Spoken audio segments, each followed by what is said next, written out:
Welcome to waves media Telugu. మాజీ MLA Bolla బ్రహ్మనాయుడుపై TDP నేతలు yellow media చేస్తున్న ఆరోపణలు పూర్తిగా నిరాధారమని వైఎస్ఆర్ కాంగ్రెస్ పార్టీ నాయకులు పేర్కొన్నారు.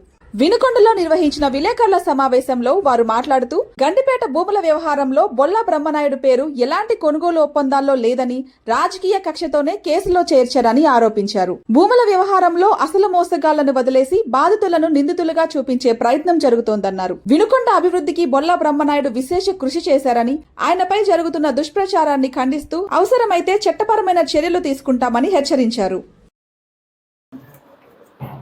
నిన్నటి నుంచి బ్రహ్మనాయుడు గారి మీద అట్లానే బొల్లా రమేష్ మీద చాలా తప్పుడు ఆరోపణలు చేస్తూ ఉన్నారు.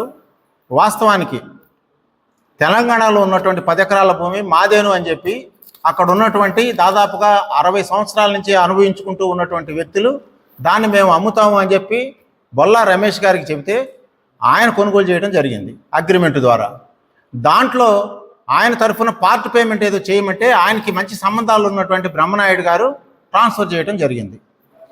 ఈ సందర్భంగా వాళ్ళు రాసుకున్నటువంటి అగ్రిమెంట్లో కూడా గవర్నమెంట్ రెగ్యులరైజ్ అయిన తర్వాత మాత్రమే ఈ భూమిని మేము రిజిస్టర్ చేయించుకుంటాము, అట్లా రెగ్యులరైజ్ అవ్వకుండా చేయించుకోమనేది క్లియర్గా ఉన్నది.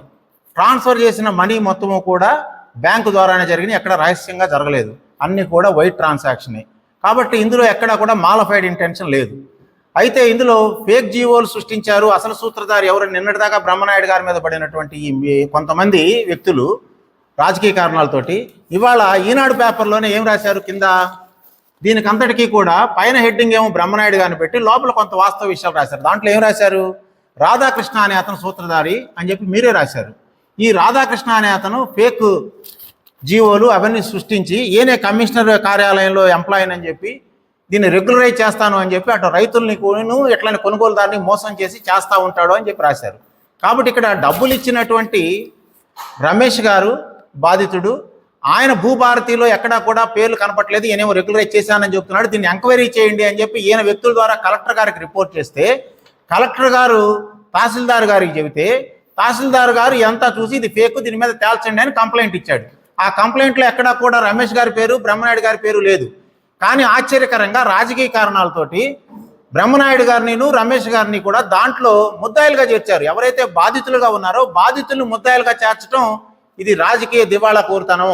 ఇది ఆంజనేయులు స్థానికంగా ఉన్నటువంటి చీఫ్ విప్ ఆంజనేయులు గారు ఇది సరైన విధానం కాదు అని చెప్పి మేము చెప్తా ఉన్నాం. దీని వెనకాల ఖచ్చితంగా మీరే ఉన్నారు అనటానికి మీ స్పందన, మీ ప్రచారం ఇదంతా కూడా సాక్ష్యాలుగా నిలుస్తూ ఉన్నాయి. ఇట్లాంటి తప్పుడు ప్రచారాలు ఎక్కడైనా సరే మానుకోవాలని చెప్పి ఈ సందర్భంగా మీకు మేము తెలియజేస్తా ఉన్నాం.